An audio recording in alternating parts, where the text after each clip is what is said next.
Welcome to day 7 online lecture series, which is entitled with the research scope areas of the civil engineering, organizing by the Aditya Learning Academy with the Association of Department of Civil Engineering. So myself, Dr. Suman Reddy, Assistant Professor. So today I am going to deliver the online lecture series on the topic of performance evaluation or the assessment of reinforced concrete elements under static, blast, and missile impact loads. So as you can see the title.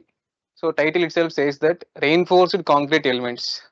So what is the meaning of the reinforced concrete elements? Which are nothing but the structural elements.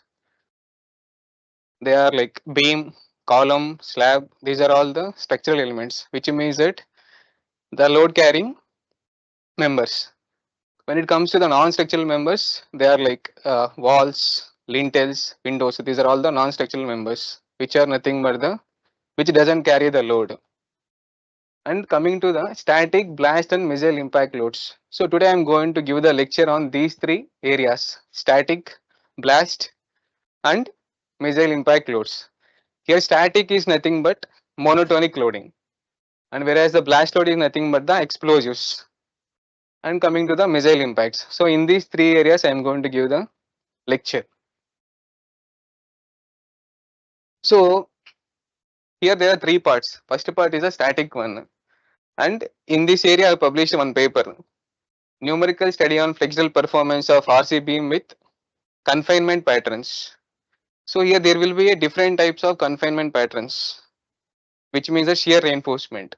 And this particular paper is published in Engineering Research Express, and the publisher is IOP Science Journal.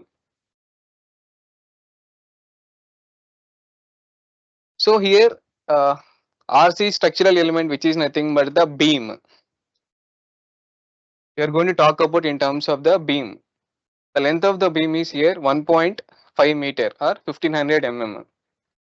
And the sectional properties are the width of the RC member is 120 mm and the depth of the member is 250 mm. When it comes to the bar diameter, the tensile reinforcement bar diameter is 10 mm and then dummy bar's diameter is 8 mm. Whereas the shear reinforcement is 8 mm bars and 100 mm center to center. In this particular part, I am going to discuss about the four different types of confinement patterns. Confinement is nothing but the core element of the concrete. Confinement nothing but the hold or the resistance. So here we are talking about in terms of the shear reinforcement. For the conventional reinforcement, stirrup is the one which is holding the core of the concrete. I am going to vary this confinement in different ways. Those are nothing but the shear reinforcement techniques. So as you know, this is a traditional or the conventional shear reinforcement. As we already seen in the previous slide, length of the specimen is 1.5 meter, width of the cross section is 120 mm and depth of the cross section is 250 mm and effective cover is 20 mm. And this is a first type of the confinement, which we call it as a traditional or the conventional one.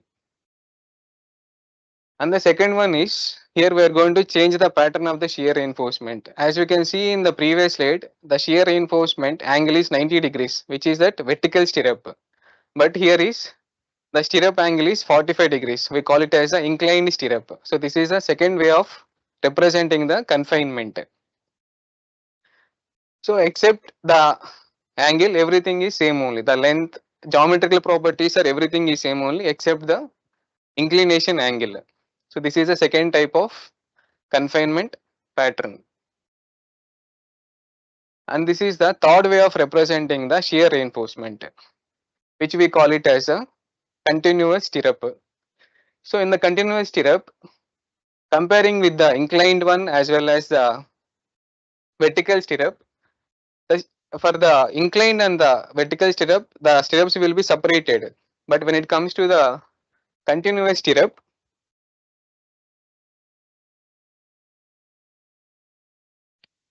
it will be continuous. It will be continuous. So we'll be taking one long bar and we'll try to bend it continuously. That is what we call it as a continuous stirrup. Here also we are making the geometrical properties constant, length, width and the bar diameters. So shear diameter is also same only 8 mm diameter.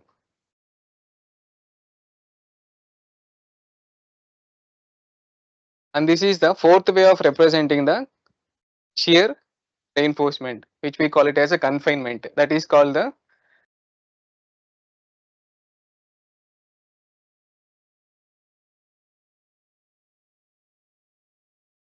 lacing reinforcement. The lacing reinforcement in the sense we are going to place the two different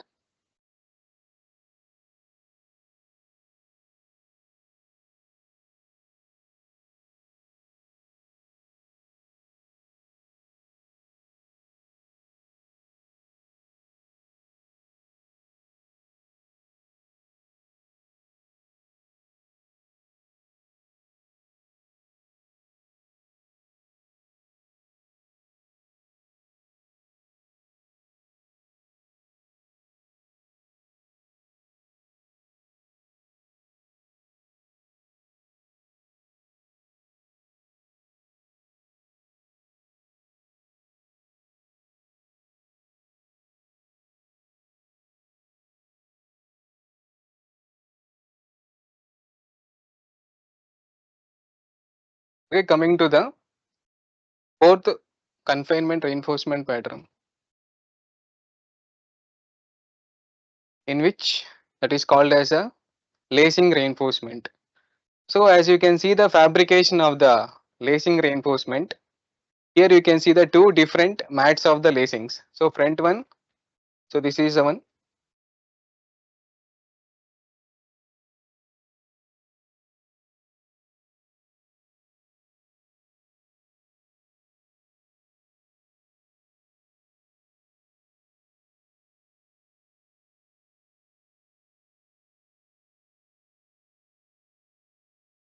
So this is a front lacing part, and the similarly there will be a one more lacing mat will be there at the behind that one. So there will be two mats, two lacing mats will be there, which will be connected by the cross rod. So that is the fabrication of the laced reinforced.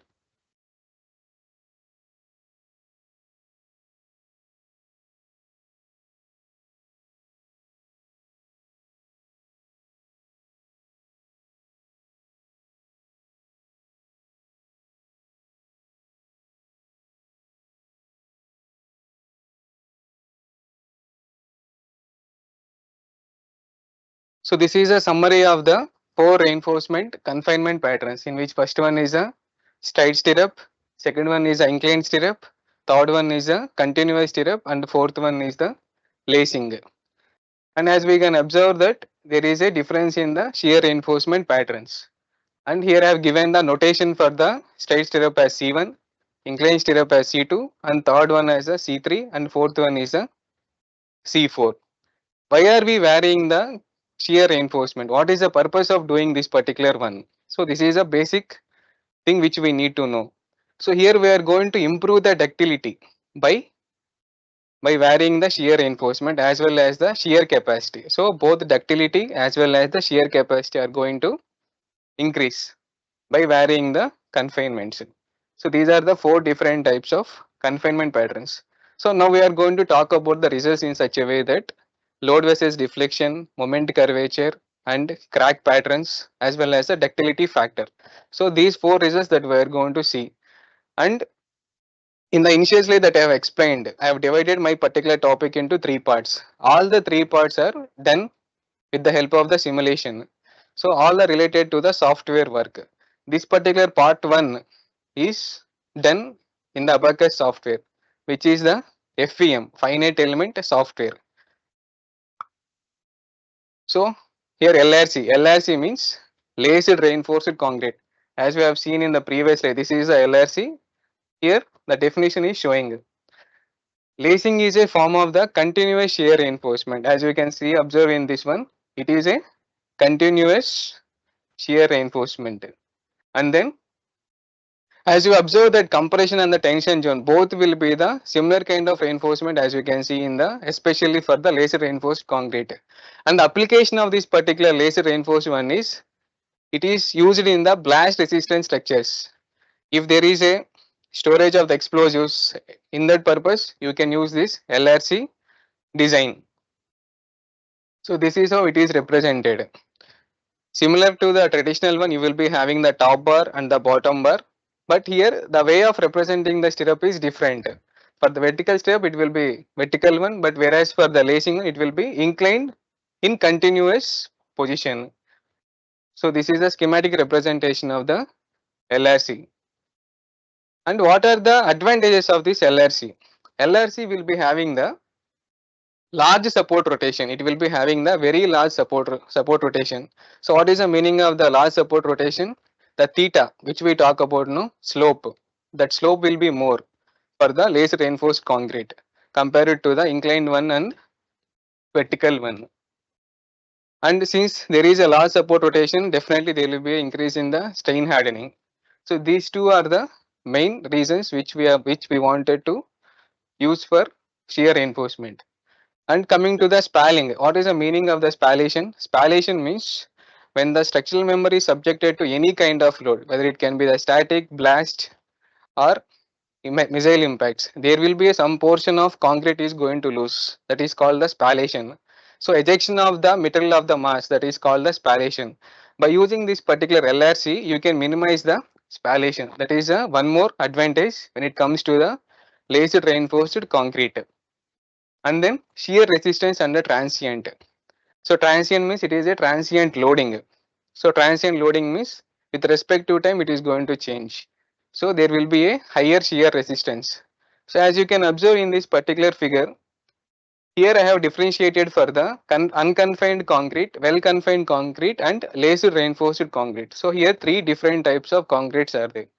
First one is unconfined. What is the meaning of the unconfined is, inside the concrete there is no bars, that is called the unconfined concrete, it is not confined. If there is no bars, it is called the plain concrete or unconfined concrete. Then coming to the well confined concrete, well confined concrete is nothing but the traditional one or the conventional one, whereas laser reinforced concrete is which we just now we spoke about.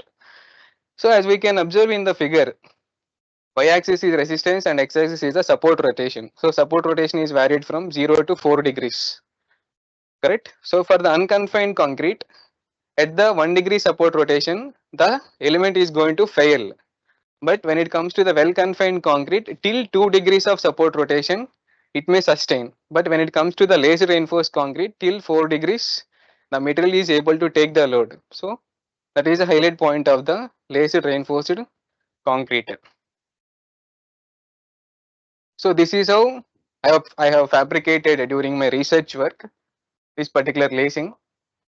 So this is when I was doing this LRC making, and this is how final output laser reinforcement, and this is the top view of the LRC bus, and this is the cross sectional view of the laser reinforced.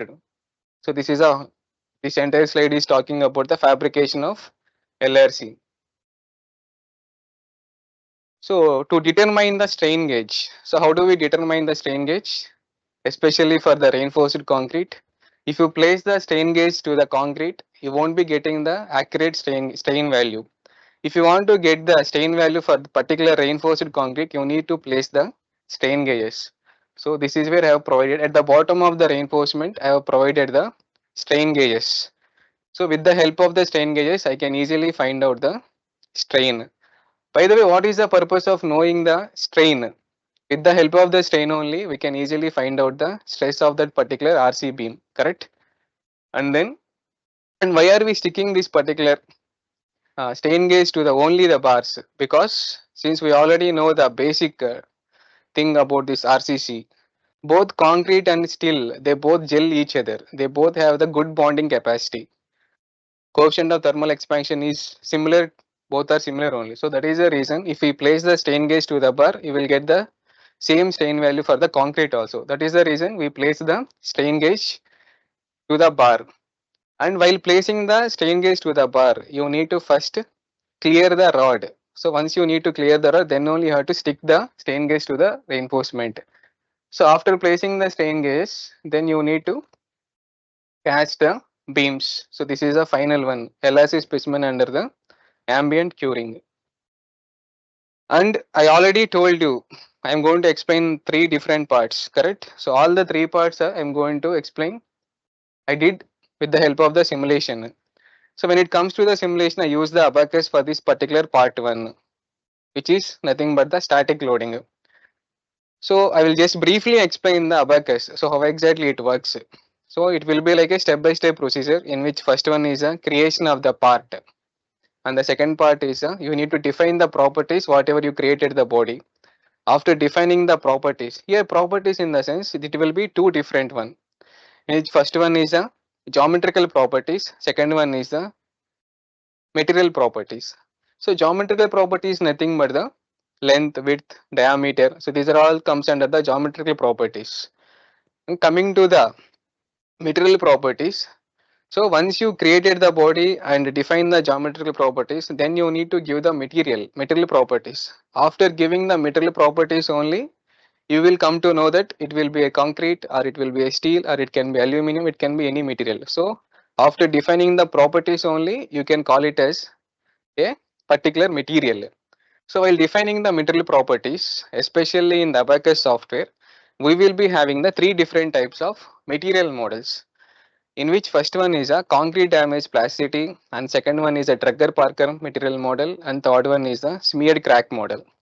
By using these three material models, we can we can define the concrete properties. Out of these three, I have chosen this concrete damage plasticity. Why I have chosen this particular concrete damage plasticity is it is user friendly and you can easily calculate the material properties. Not only that reason, there is one more reason. So that reason is as from the literature review. So this particular concrete damage plasticity model is able to predict the concrete behavior correctly, accurately. So as you can observe in this particular sketch, so it is a stress strain graph. So whenever you want to develop a material model, you need to talk in terms of the stress versus strain. So how exactly this particular sketch arrived, because you need to test the concrete cylinder under triaxial test. After testing the triaxial test, so you will get the stress versus strain. From the stress versus strain only, you need to develop the equation. That equation we call it as the model. If it is related to the concrete, we call it as a concrete damage plasticity model, which we call it as a constitutive material model also. And as it is states that it has the potential to represent the inelastic. So what is the meaning of the inelastic? When you see this stress versus strain, the initial position will be the elastic one, and after that it goes to the plastic region. So once it goes to the plastic region, then it goes to the damage or the fracture. So in our BTech studies, we will just restrict our studies to only the elastic region. Stress is directly proportional to the strain, correct?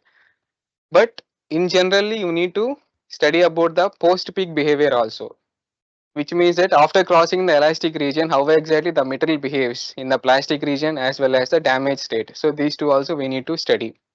So this is how it is representing. First one is elastic state, then it is the plastic state. And these are the material models. So these material models I have adopted from the literature review. So compressive strength of the concrete. So these are the concrete properties. So for the concrete properties, compressive strength of the concrete is 30 MPa, which is nothing but 30 Newton per mm square. Tensile. So how do you calculate the tensile strength of the concrete? That is 0.7 root FCK. Density, Young's modulus, and the Poisson's ratio. So these values have been taken from the literature review. So these are the properties which you need to give in the concrete damage plasticity model. So while defining the concrete damage plasticity, you need to define three different zones. One is elastic zone, second one is a plastic zone, and third one is the damage properties. If you define all these three properties correctly, then only you will get the accurate result or correct result. So coming to these are the boundary conditions. Simply supported one, and it is 2-point loading, or we can call it as 4-point loading also. So I have placed it as L by 3. So the overall length is 1500 mm, in which I have placed the load at L by 3. And this particular sketch I have been taken from the abacus one. So as you can see that I have made a section here for the loading as well as the support. And coming to the mesh, so this is a basic one. So when you are dealing with the finite element softwares, you need to mesh it properly. Since all our civil related structures are kind of straight or the linear one, so you no need to go for the curves, you no need to go for the hypermesh software, you can easily mesh it in the abacus software itself. So this is how I meshed it, and 30 message I have taken, I have chosen it as for this study. Coming to the results and the discussion, so in which first one is a load versus deflection. As you can observe from the graph, load versus deflection, load is in the y-axis and in the x-axis is deflection. C1, C2, C3, C4 are the different types of confinements. And here what I have done is I have kept the maximum load constant. So keeping the maximum load constant, then I have checked what will be the deflection at that particular load value. So that is what the first statement refers to. All the beams are subjected to a maximum load of 160 kilonewton in 20 equal steps with an increment of 8 kilonewton. So here what we did is every 8 kilonewton I have taken the value. So what will be the deflection value? So likewise I have calculated at each and every step maximum deflection, which means that the maximum deflection is going to occur at the center. And also, why are we going for the 2-point load? Why can't we go for the single point load? So that 2-point load can give you the pure bending at that particular central region. There won't be any shear. So that is the reason I have chosen the 2-point loading instead of single point loading. And coming to the second point one, from the structural mechanics principle, the maximum deflection is 0.2 mm, whereas observed value. So by using the IS codes, IS 456 2000, I calculate the deflection. I got it as 0.2 mm at 8 kilonewton. But I have observed for the C1 and C3 is 0.29 mm, which is close to the analytical equation. And our beam is, since I told you that bottom bars are tension bars and uh, up top bars are the dummy bars. So which is nothing but the singly reinforced concrete beam. According to the singly reinforced concrete beam, I have designed that particular beam. And coming to the third observation, so from the graph it can be observed that 160 kilometer C1 and C3. What is a C1? C1 is a straight stirrup and C3 is a continuous stirrup, deflecting by 36.85 mm and 38 mm. Respectively, C2 and C3 had the maximum deflection of 150 mm. So overall, so from the load versus deflection response, we can conclude that it is observing from this particular one. For 160 kilonewton, both C3 and C4 is giving the less deflection compared to the C1 and C2, which means that C3 and C4 is able to take the more load compared to the C1 and C2. So C3 and C4 are the continuous stirrup and the laser reinforced concrete. Now coming to the moment curvature. Y-axis is the moment and x-axis is the curvature. So from the load versus deflection graph, we can calculate the moment curvature graph also. That is phi equal to strain at concrete strain steel by D. Here also you can observe the similar kind of variation. Both C1 and C2 exhibits the less curvature compared to the C3 and C4. So here also we can conclude that C1, C3 and C4 is able to take the more load, which means that it is resisting. Here is a ductility. So ductility can be calculated in three different ways. It can be either the displacement ductility factor or curvature ductility factor as well as a rotation ductility factor. Here I am going to talk in terms of the displacement ductility factor. So to calculate the displacement ductility factor, that is a formula, ratio of the maximum displacement to the yield displacement. So what do you mean by the maximum displacement? Maximum displacement is nothing but the beam which is fails, that is a maximum displacement, whereas the yield displacement nothing but where the beam starts yielding, that is a yield displacement. The ratio of that particular one we will get the displacement ductility factor. As we can observe in that particular figure, x-axis is load and y-axis is a deflection. So this one is a load versus deflection response. So here is a yield one and here is the ultimate one. As you can refer in the table C1, C2, C3, C4, in which C3 and C4 exhibits C2 and C4 exhibits the maximum ductility factor compared to the C1 and C3. So C4 is exhibiting the 8.33 and C2 is exhibiting the 8.22, which means that it will be having the more ductility compared to the C1 and C3. So once you improve the ductility, the basic definitions of the brittle material and the ductility material, as you all know, brittle material suddenly fails, whereas ductility material, it gives you the warning. So LRC will give you the warning easily. So these are the crack patterns which I have captured from the Abacus software. So first one is the initial cracks for C1 at 9 kilonewton. C1 is nothing but the vertical stirrup and C2 is nothing but the inclined stirrup. C3 is the continuous stirrup and C4 is the laser reinforced concrete. So as you can see for the C1, the initial crack is observed at the 9 kilonewton, whereas for the C2 initial crack is observed at the 8 kilonewton, as well as C3 we observe the initial crack at 10 kilonewton, and for C4 observe the first crack at the 17.6 kilonewton.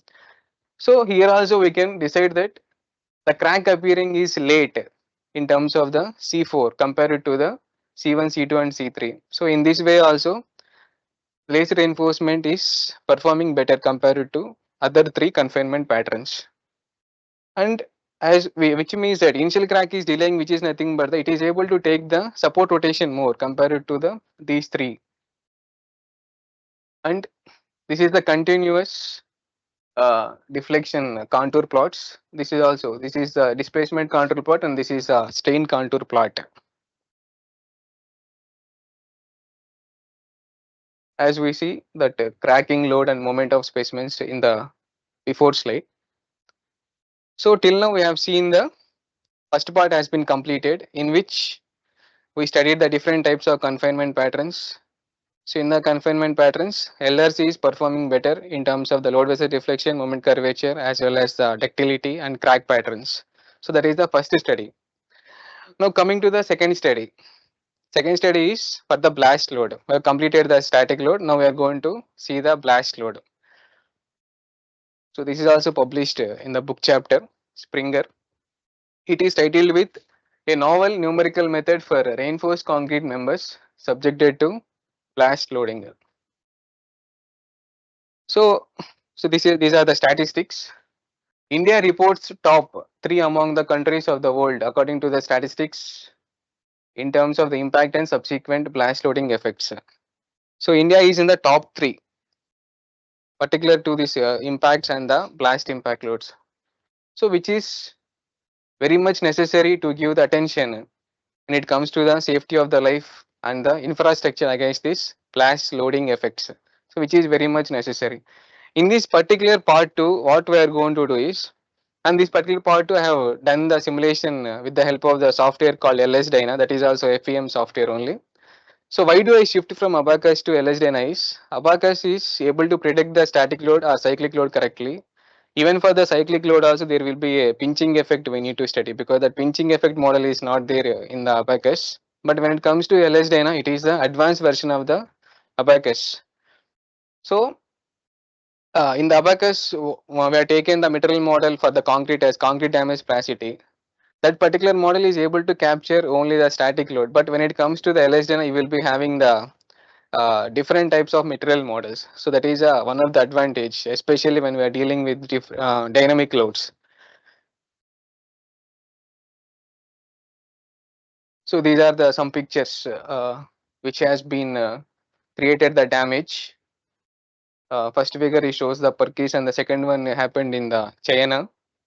So to control all these things, so that I am going to explain in the part 3. So in the part 2 that I am going to explain related to the impacts only. So these are the limitations. So for the static load, we are having the IS 456-2000, correct? But when it comes to the blast load, we are having a different type of code. That code has UFC code. But in that UFC code, they design that particular code which refers to the only the single degrees of freedom.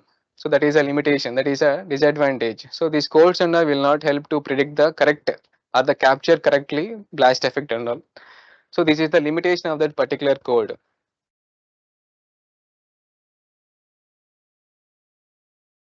So we already explained that a single degree of freedom causes the response to deviate from the actual behavior. So it is not correctly capturing the actual behavior of the concrete, single degree of freedom.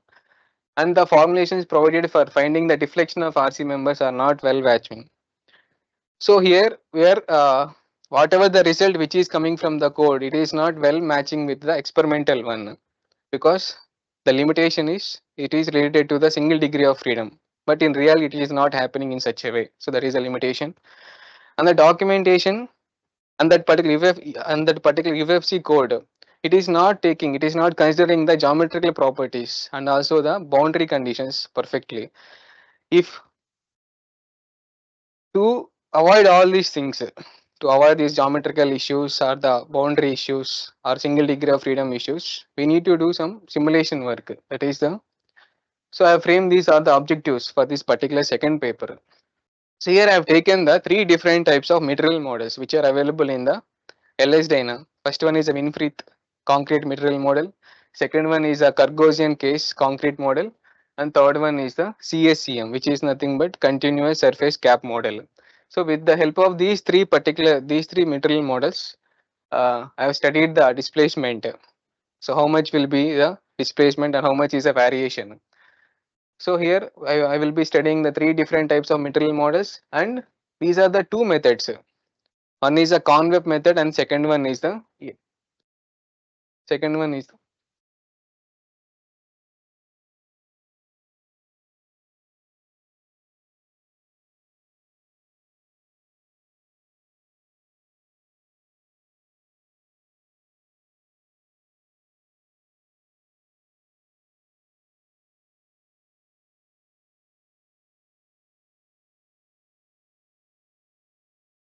so these are the two methods are available, in which first one is a convex method and second one is a ALE method. ALE method is nothing but the arbitrary Lagrangian Eulerian method, Euler method. So with the help of these two methods, you can easily capture the blast effect correctly. So here we are varying the three different concrete material models and two different blast methods. And third one is appropriate validation of RC slab using finite element method. And here we are going to study the performance. So in these objectives, I am going to tell the which material model is able to predict the correctly, as well as the which blast method is predicting the experimental result correctly. So these two I am going to study. So to do that particular to achieve that particular objective, I have framed this is a flow chart. So initially, I am going to start with the review of literature about this particular blast parameters, material models which are available in the lesson, especially for the concrete, steel, and review of the blast method of analysis, which we already spoke the blast methods such as ALE method and convex method. So after thorough review of literature, then we can go for the FE modeling. Then verify model with the published results. Then inferences or conclusions. Then we will stop. If there is an issue with the verifying the model, then again you need to recheck the material properties and as well as the FE modeling. So here FE modeling is nothing but you need to check with the mesh whether the mesh is correctly generating or not, and the material properties. So material properties and the mesh, these two are going to decide the result. So which we need to be taken care of when especially dealing with this particular kind of dynamic loads. So this is how we are going to represent this particular one. So as I said, two methods are there, in which first one is a convex method and second one is the ALE method. For the convex method, there won't be any ambient layer. There won't be any ambient layer for particular that convex method. We can directly, there will be a structural element and there will be explosive. So once you explosive starts igniting, then it is going to hit the structural member. So once the explosion happened, then there will be sudden release of the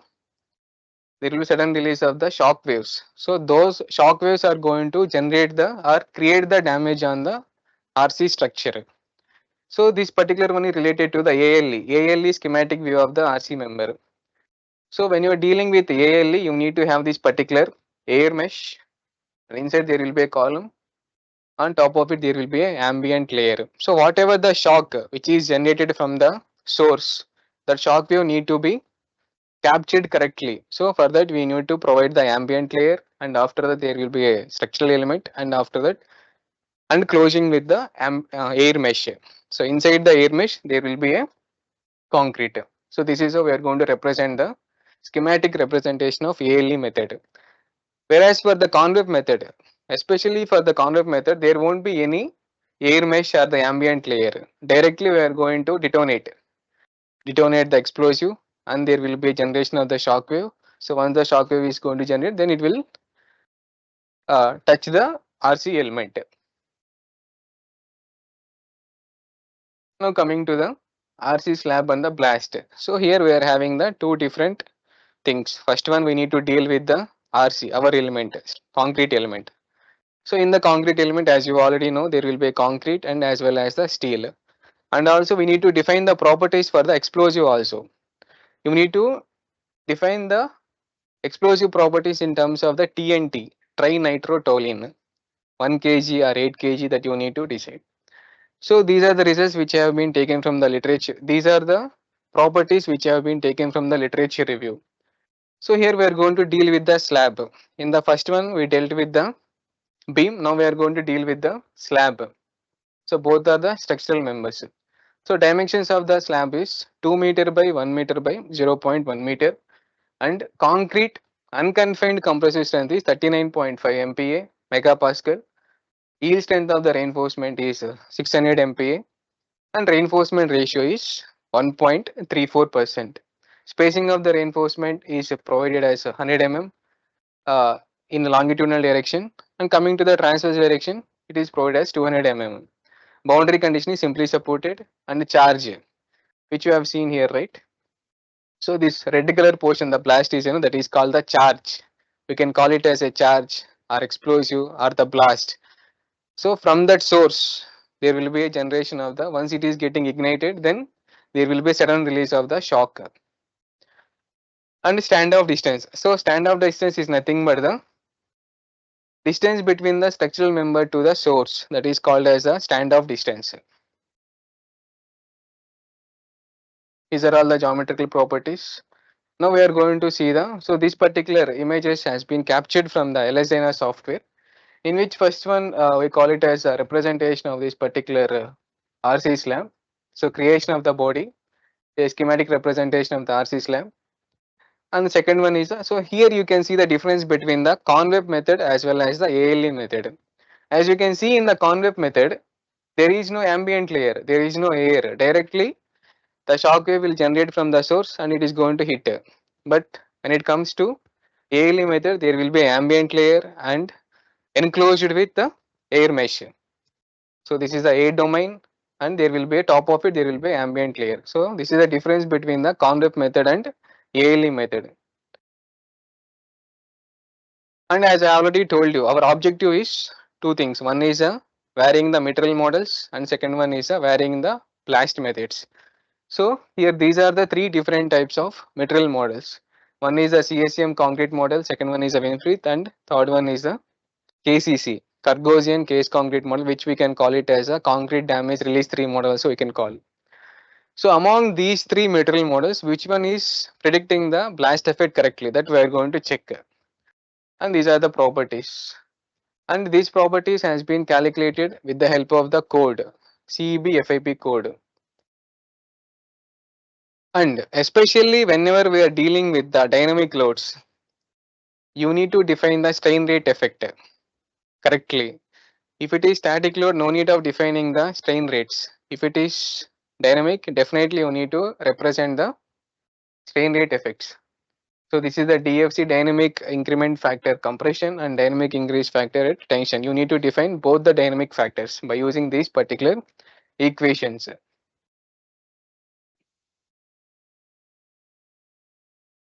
So this is how you are going to arrive dynamic increase factor versus strain rate effect. After doing the calculations, you will be arriving this particular graph.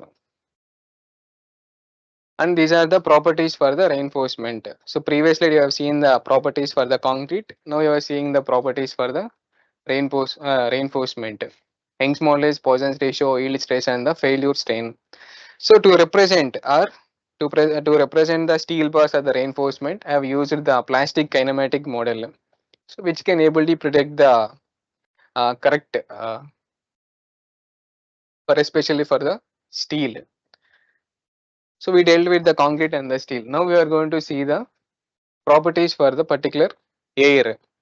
For the air domain, we are going to use the null material model. So these are the material models which are available in the LS Dyna to represent the different various kinds of materials. Density, pressure cutoff, hourglass. So this hourglass is the one which is controlling the mesh convergence studies and also which is very much important while especially when you are dealing with these kind of loads. And contact. So defining the contact is very much important. So here we're dealing with the different types of materials in which first one is the concrete and the steel. So to give the bond between the concrete and the steel, I have used the Lagrangian in solid. Concrete is a master, reinforcement is the slave. So why are we using the concrete as a master and reinforcement as a slave? Because reinforcement is behaving according to the concrete, but concrete is not behaving according to the steel. So whichever is the dominant one, that we need to give it as a master, and whichever is the dependent one, that we call that we have to give it as a reinforcement.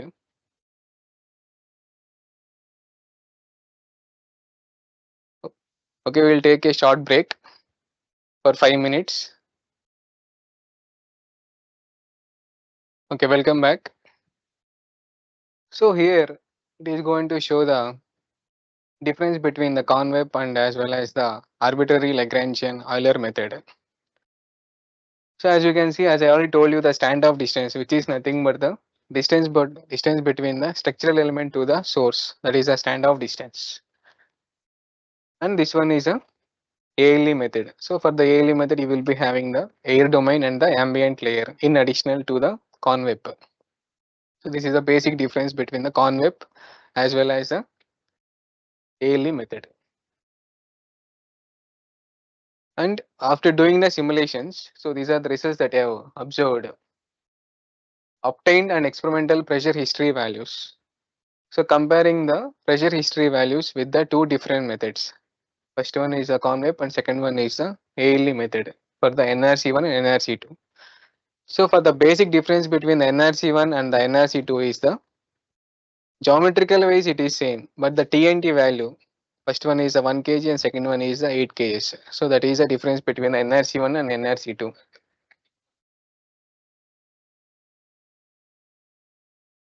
So for the NRC1 experimental value, it is observed as 0.42 and NRC2 experimental reflected pressure observed as 2.39. So these are the experimental values 0.42 and 2.39.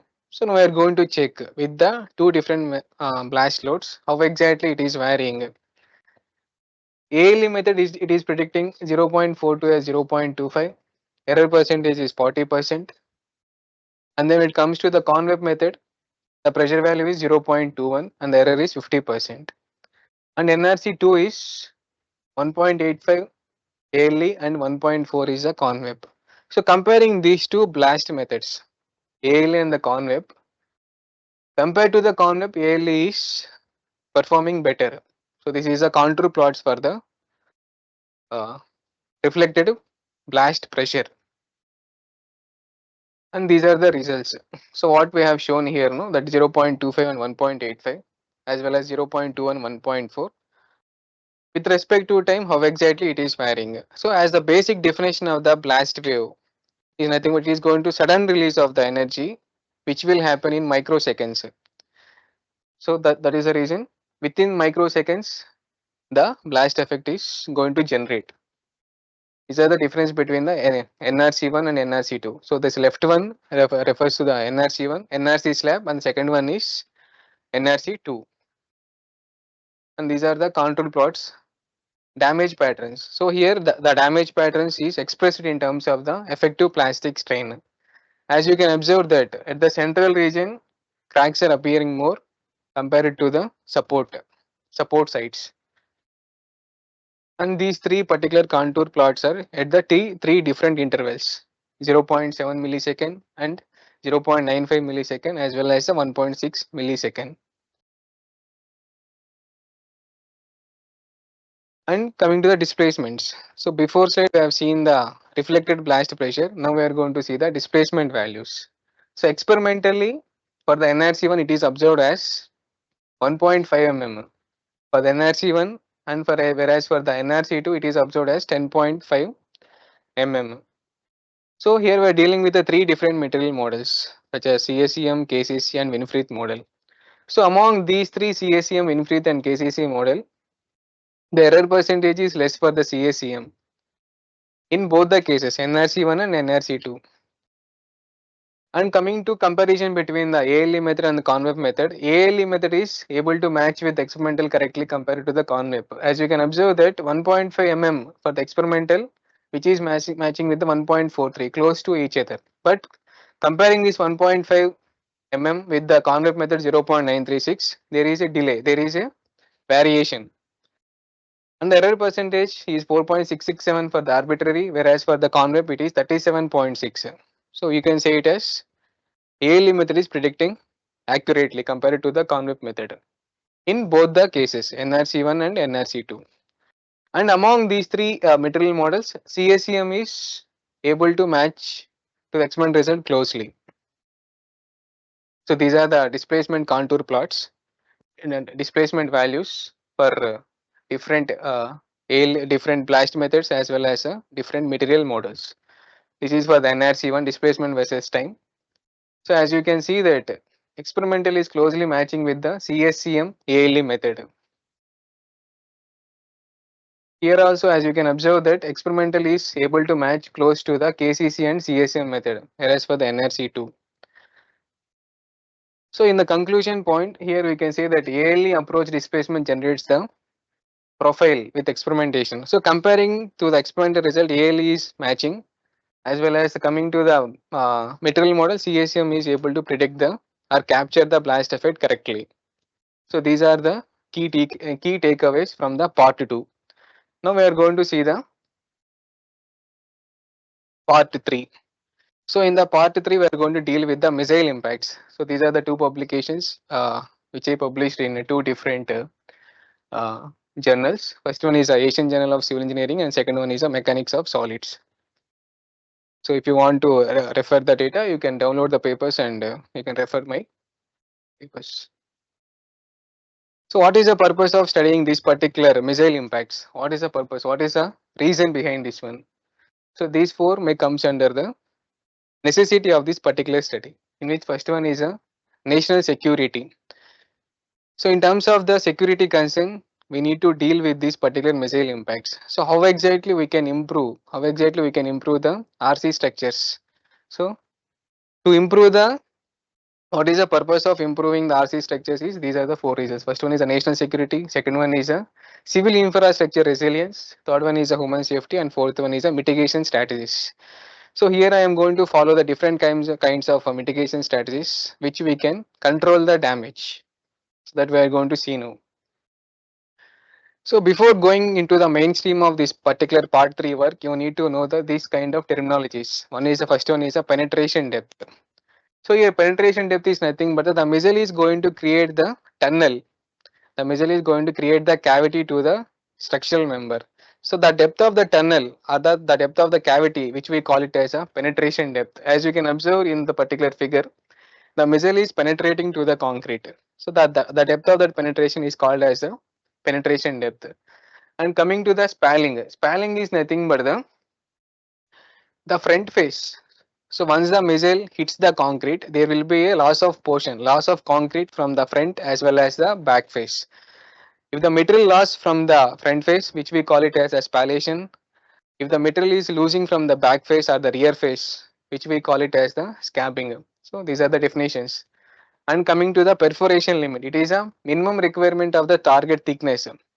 Thickness in the sense depth of the concrete member to seize a missile to perforate completely. penetration nothing but it will be having some penetration. Perforation nothing but the missile is passing completely through the concrete, that is called the perforation. Coming to the residual velocity, so once the missile hit the concrete and completely passing through the concrete, so once the missile coming out from the concrete and it will be having certain velocity once it is coming out, that is called the residual velocity. So in a logical way, which we conclude that residual velocity less compared to the initial velocity, because of there will be energy dissipation throughout that thickness of the concrete. And coming to the ballistic limit, maximum missile velocity to prevent the piercing of the target. Piercing means perforation. So how much will be the maximum velocity that the concrete can able to sustain? That we call it as the ballistic limit.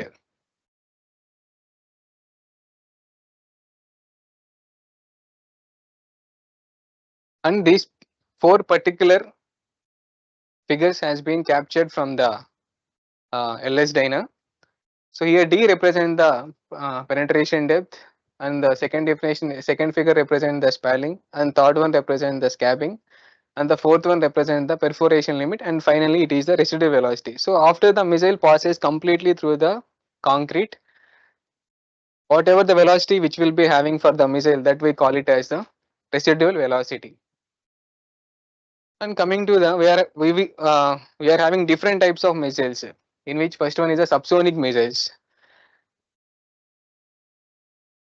Based on the missile speed, we can differentiate like whether it can be the subsonic or the supersonic or hypersonic. So the missile speed which will be having one number, that number we call it as a Mach number.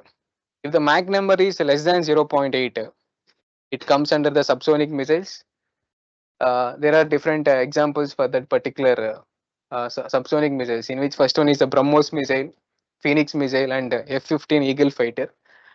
And whereas comes under the supersonic missile, if the Mach number is greater than 1, so these are the few examples for supersonic missiles: Boeing 777, Nearby missile, and Tomahawk missile. So missiles can be classified based on the Mach number as well as the nose shape.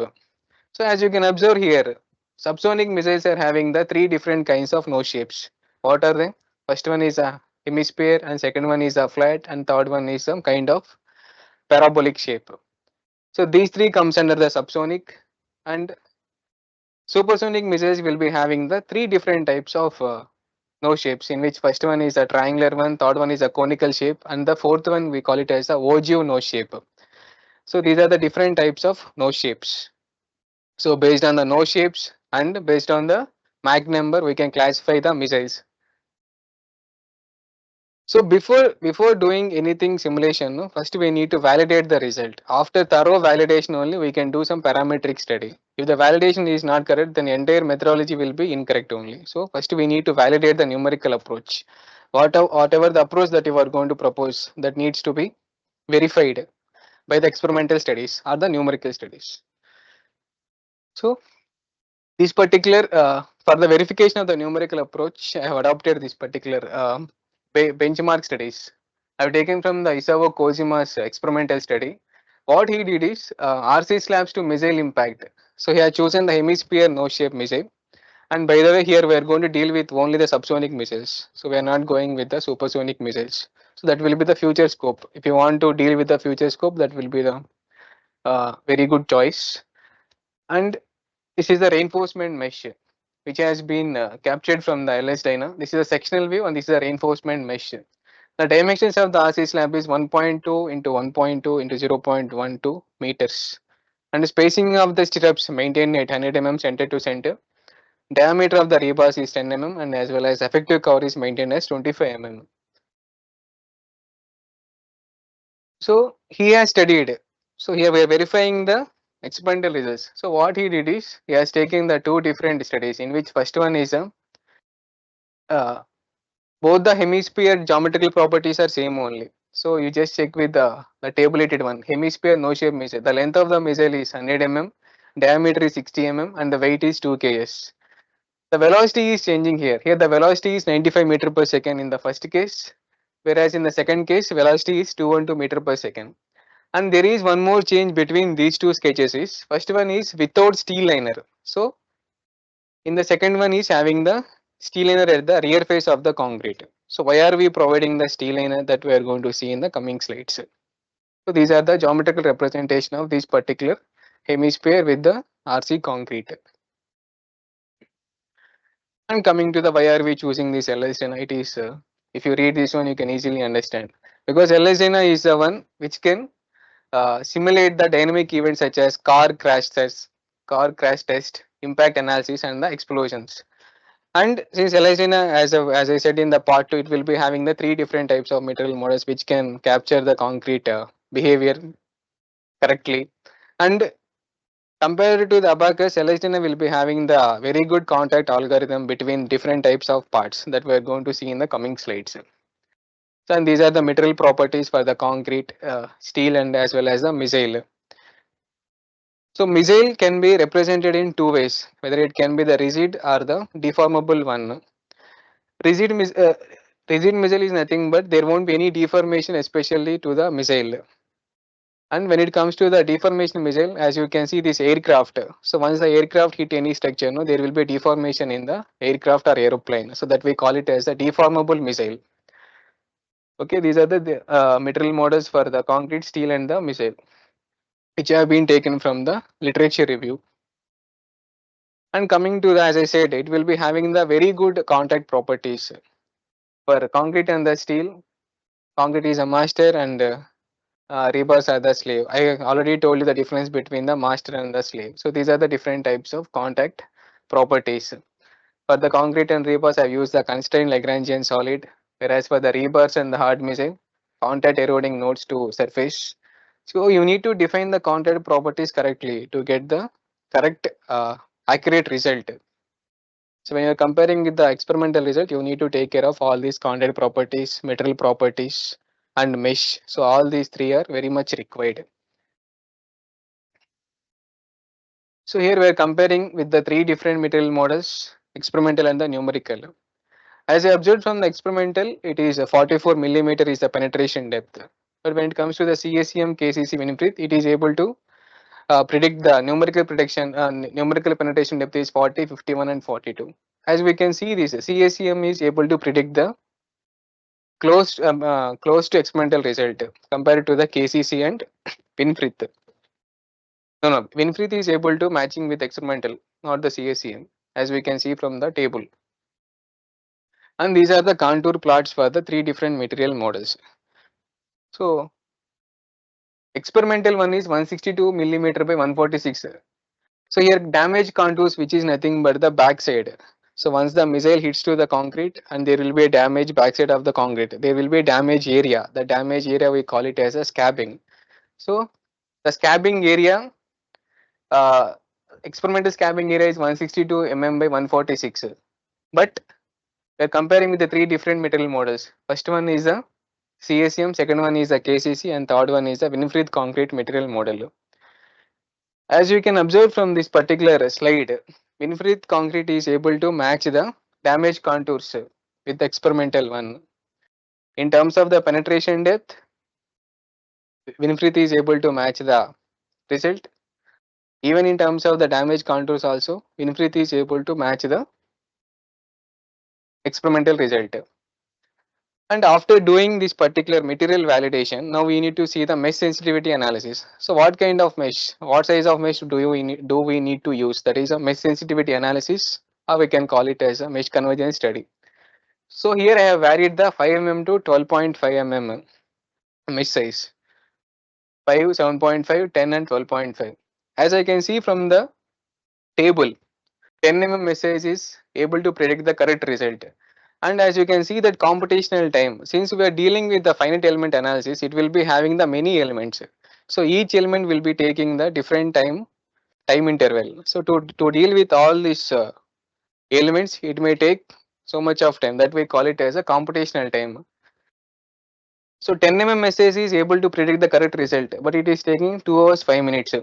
But less is the size of the mesh, more will be the computational time, because if you less the, if the message is very less, then you will be generating the more meshes. So more meshes, more will be the computational time. Whereas for the 10 mm, it is taking 2 hours 5 minutes. And this figure shows that penetration depth is able to predict the correctly when it comes to the Winfrith 10 message. And the second case, first case is the without steel liner, and second one is a with steel liner. As you can see, there is a bulge under the concrete. That bulging portion is called as the steel liner one. So steel is bulging or the rupturing. So here also, even for the steel liner, 10 message is predicting correctly. And these are the validation for the crack patterns also. So this top one is experimental one and bottom one is a simulation one. So as you can see, there is a bulge of the steel liner. Similarly, there is a bulge in the steel liner for the simulation also. So in this way also we can say that the verification is correct. So here we validated the material model and the mesh size, and also we have chosen it as penetration depth is able to predict correctly, as well as the damage pattern is able to predict correctly, and also the contour products of the steel are also able to predict correctly. So with these three, we can say that 10 message is adopted, Winfrith material model is adopted, as well as the uh, even for the steel line also we can go with the similar kind of things. Now after thoroughly verification of the numerical approach, now we are going to see some parametric study. So in the parametric study, I have taken three different things. One is for the concrete, the reinforcement, and the missile. For the concrete, I have varied the grade of concrete and thickness of the concrete. So these are the two things which I have taken it as a parametric study when it comes to the concrete. Whereas for the reinforcement detailing, I have taken 5 different types of reinforcement patterns, which we discussed in the part one. Confinement patterns, nothing but the different types of reinforcement detailing. Both are same only. And coming to the missile. So since we are dealing with the subsonic missiles, in the classification I already told you, based on the nose shape also we can decide the what kind of missile that we wanted to study. So here I am dealing with the flat nose and the hemisphere nose shape missile, which both are comes under the subsonic range. Here SMRC, DMRC, DMSRC that we are going to see in the coming slide. And these are the properties which has been calculated from the IS 456 and CEB FIP code. By using these two codes, we can easily calculate the material properties of a particular concrete. And now we are going to see. These are the two different missile properties. First one is the hemisphere and second one is the flat nose. So hemisphere nose shape missile and flat nose nose shape missile. These are the two different types of missiles. And here we are varying the different types of reinforcement patterns, in which first one is the SMRC. SMRC is nothing but the single mat reinforced concrete. Inside the concrete there will be only one mat, that is called the single mat, which you can see in the figure sketch right side of the slide.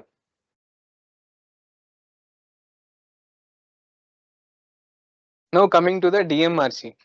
So for the DMRC, you can see that it is the abbreviation is nothing but the double mat reinforced concrete. SMRC is nothing but the single mat reinforced concrete. DMRC is nothing but the double mat reinforced concrete.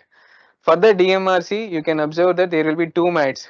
Top there is one mat and bottom there is another mat. So which we call it as a double mat reinforced concrete. Now third one is double mat shear reinforced concrete.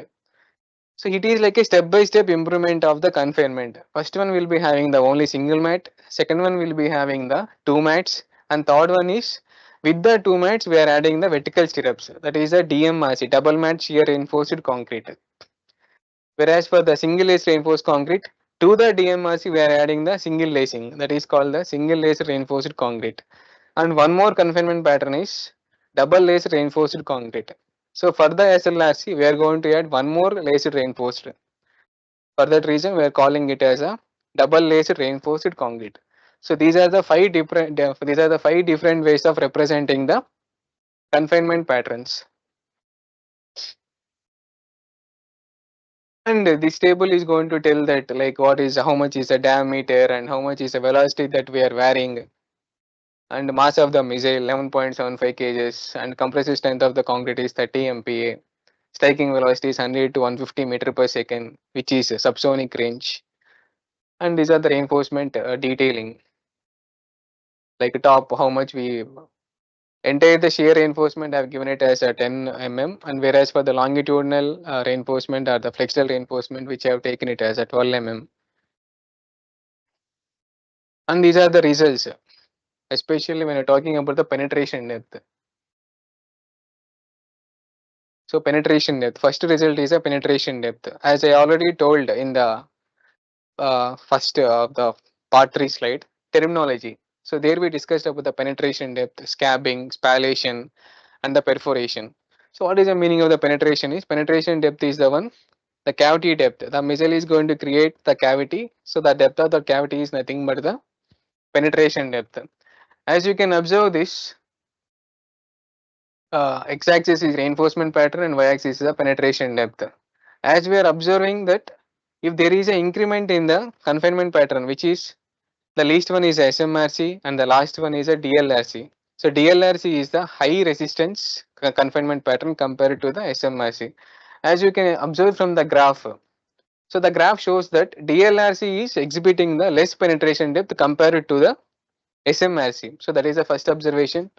And the second observation is comparison between the flat nose and the hemisphere nose shape missile. Hemisphere nose shape is missile is creating the more penetration depth compared to the uh, flat nose missile, because of hemisphere nose shape will be having the ability to penetrate more compared to the flat nose missile. And there is one more observation that we can see as the striking velocity. As you can see in the first graph, the striking velocity is 100, 110 meter per second and 120 meter per second. As the striking velocity is getting increased, there is an increase in the penetration depth. It is obvious. And the striking velocity is getting increased, then there will be an increase in the penetration depth. So these are the three observations which we can see in this particular graph. Now coming to the residual velocity. Residual velocity also, as you can see, so least confinement is a SMRC and high confinement is a DLRC. As you can see in the graph, when you are increasing the striking velocity, which is the initial velocity, given velocity. So as increasing the striking velocity, there is an increase in the residual velocity. That is the first observation. And coming to the second observation is when you are increasing the confinement from SMRC to DLRC, there is a reduction, there is a decrease in the residual velocity because of the confinement. So here the confinement is the one which is giving the resistance to the concrete. Because of that reason, there is a decrease in the residual velocity, especially when you are dealing with the DLRC. So that is the second observation. And third observation is, as you can see for the left and right graphs, so left one is a flat nose missile and the right one is a hemisphere nose shape missile.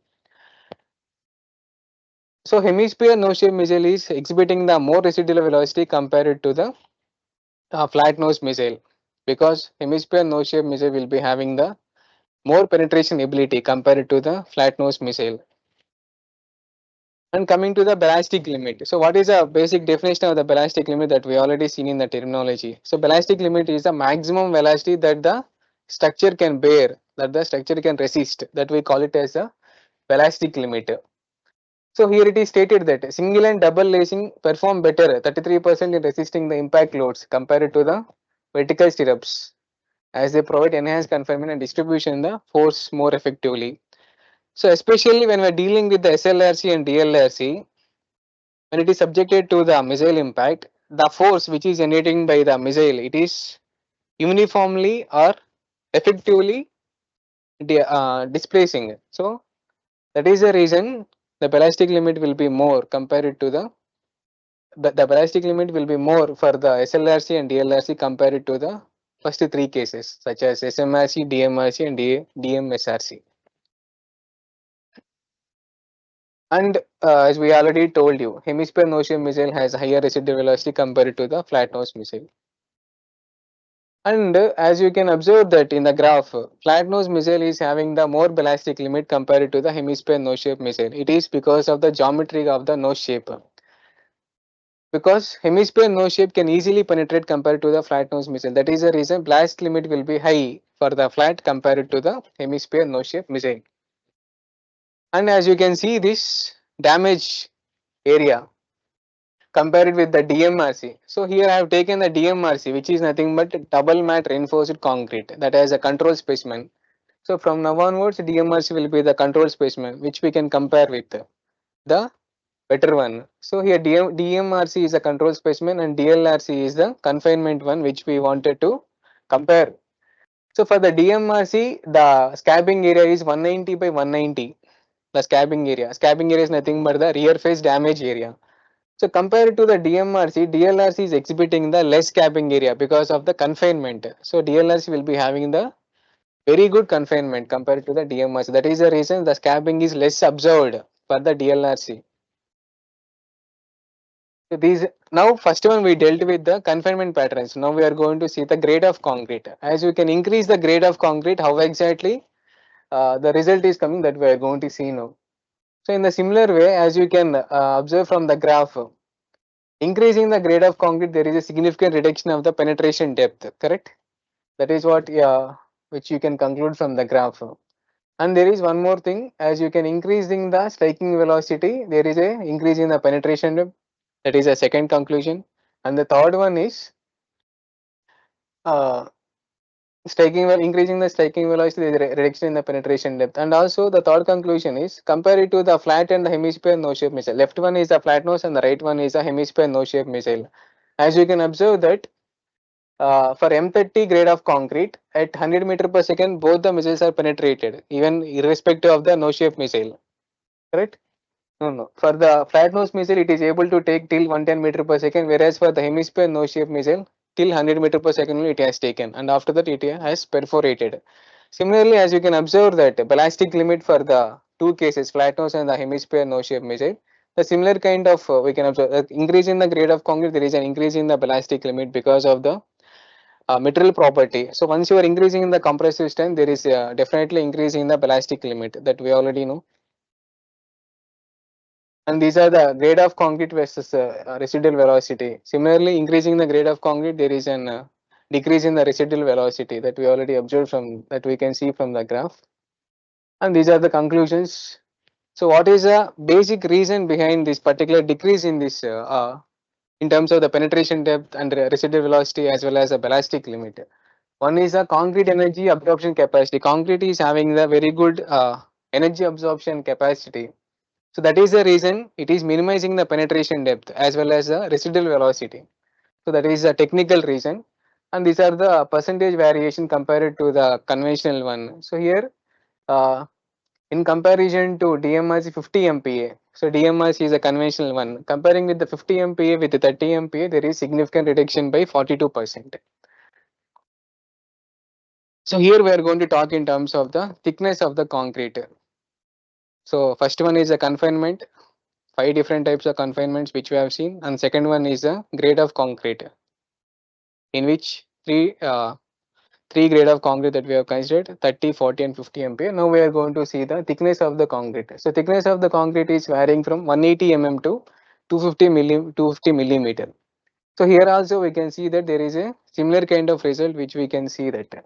So there is an increase in the thickness of the concrete, significant reduction in the penetration depth. Here also the same reason.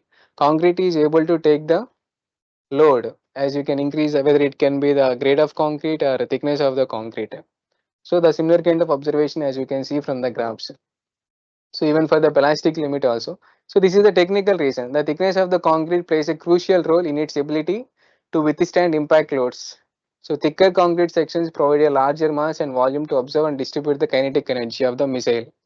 So once the missile starts hitting the concrete, there will be kinetic energy. So that kinetic energy will be transfers or the absorb uniformly and distributes equally. So that is the reason thickness, increasing the thickness of the concrete is also greatest advantage, and when it comes to deal with the missile impacts. And these are the observations between the DMRC and the DLRC. So as we can observe that 190 by 190 mm for the DMRC and 100 by 150 mm is for the DLRC 50 MPa. So there is a significant reduction in the uh, scabbing area. So in this particular slide which we deal with the, so first one is a confinement reinforcement pattern, and second one is a grade of concrete. Now we are going to see the combination grade of concrete and the reinforcement pattern. So as you observe in this particular combination also, compared with the control specimen, there is a reduction in the scabbing area. So this is the grade of concrete along with the thickness of concrete. In this combination also, here there won't be any damage. So as you can observe in the second graph, here there is no damage compared to the control specimen, because here we are increasing the thickness of the concrete as well as the grade of concrete. So due to this reason, there is no damage. And this is one more parametric study. The combination is reinforcement pattern plus the thickness of the concrete. So similar kind of results that we can see. And this is a combination of all these things: confinement pattern, thickness of the concrete, and grade of the concrete.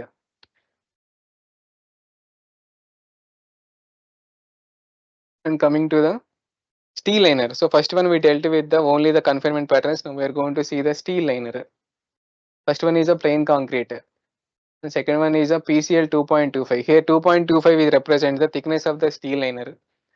And third one is a SMRC. So we already know what is SMRC. SMRC is a single mat reinforced concrete with the steel liner, that is 2.25 thickness. And the final one is PCL 4.5. Here, how do we decide the thickness of the steel liner is? It is based on the amount of reinforcement that we are going to place inside the concrete. So here we are taking the equivalent reinforcement ratio. So whatever the reinforcement ratio that which we got from the previous study, so the equal amount of reinforcement will consider as a thickness of the steel. So based on that one, we have chosen that these four different cases. And as you can observe from the table, uh, it says that what is the type of the missile, mass of the missile, striking velocities, as well as the compressive strength. And these are the contact algorithms between the steel liner, reinforcement, concrete, missile. So among all these things, we need to define the proper contact properties. So if you define the contact algorithm correctly, then you can easily capture the missile impact effect. And these are the results. So as you can observe that PC is exhibiting the more penetration depth compared to other cases, because plain concrete doesn't have any reinforcement. That is the reason it is exhibiting the more penetration depth compared to other cases. And also one more observation is that even though if you place the steel liner, DLRC is exhibiting correctly more resistance compared to the steel liner also. So when it comes to the penetration depth, DLRC, the reinforcement pattern is dominating one, but when it comes to the residual velocity, steel liner plays a major role. So this is for the types of strengthening versus penetration depth for hemisphere no shape missile. So here what is the meaning of the rebound is, so once the missile coming and touches with the steel line, there will be a rebound velocity. So it cannot easily penetrate. There will be resistance from the steel line. That is the reason that sometimes the missile is going to rebound it. And these are the different control plots at three different time intervals: 6 millisecond, 9 millisecond, and 10 millisecond. So this is for the flat nose missile impact. How exactly at the different types of different time intervals, how exactly the missile is getting penetrated. And the first one, the first column represent the plain concrete, and second column represent the DLRC, and third one represent the PCL 4.5. As you can observe that the plain concrete is the missile penetrating is easily, but when it comes to the DLRC and the PCL 4.5, the missile is not that much easily penetrating, because there will be resistance from the steel liner as well as the reinforcement. This is for the flat nose missile, and similar kind of contour plots for the hemisphere no shape missile also. Here also you can draw the similar kind of conclusions. So the missile is easily penetrating for the plain concrete compared to the DLRC and PCL 4.5. So 4.5 is the thickness of steel liner. And this is a contour plots. So when the missile penetrates through the steel liner, this is how it is going to rupture. So this is the rupture of the steel liner. Similar kind of results, as you can see that, as you can observe, as you can vary from the plain concrete to the DLRC. So plain concrete is exhibiting the more residual velocity compared to the DLRC. So this is first one is M30, M40, and M50. So as the grade of concrete is increasing, the similar kind of observation we can see that as the grade of concrete is increasing, there is a significant reduction of the uh, residual velocity. And when the confinement is increasing from PC to DLRC, there is a significant reduction of the residual velocity also. So this is for the flat nose, and this is for the hemisphere no shape missile. And when it comes to the ballistic limit, similar kind of observation, as you can see that types of strengthening is varied from PC, SMRC, DMRC till DLRC. So as the confinement is getting increased along with the steel liner, so DLRC is PCL 4.5 is giving the more ballistic limit compared to the other cases. As the grade of concrete is increasing, there is a significant increase in the ballistic limit. So to summarize all these parametric study, first one is the grade of concrete, second one is the confinement pattern, third one is the grade of concrete plus reinforcement, and this is the total ejection mass. So what is the meaning of the ejection mass? So once the missile is hitting the concrete structure, there will be a loss of the concrete. So to quantify that, so how much is the loss of the concrete, that also we are showing here. In the x-axis types of confinement and y-axis is total ejected mass. So for the SMRC there will be a more concrete loss because it is not resisting much compared to the DLRC. So comparing with the only confinement patterns, DLRC and SLRC is minimizing the concrete ejection compared to the SMRC, but providing the steel liner. Providing the steel liner is much effective in terms of the total ejection mass because the steel liner is helping to control the damage at the rear face of the surface. And these are the conclusions which we already spoke about it. So steel line offers the more perforation resistance compared to the reinforcement mesh, and ballistic mesh also can be improved. And placing the steel liner. So what we did in the first phase? In the first phase, we did like we increasing the confinement. In the second phase, we added the steel liner. So confinement itself is improving the tensile strength of the concrete. So providing this steel liner will be the additional benefit. So that is the reason we added the steel liner also.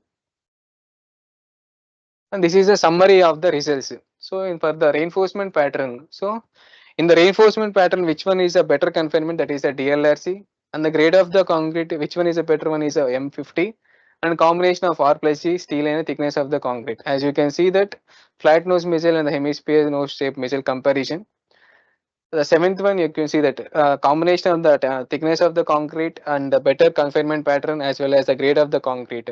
So 200 meter per second is the ballistic limit for the flat nose, whereas for the 170 meter per second for the hemisphere. So providing combination of these T plus R plus C is a better choice compared to the 126 serial numbers. So with this, I wanted to conclude the presentation. If you have any doubts or any queries, you can post in the chat box. I can answer you. So thank you so much. Thanks for attending this particular online lecture series. I hope you have gained the knowledge about the static load, impact load, as well as the blast load.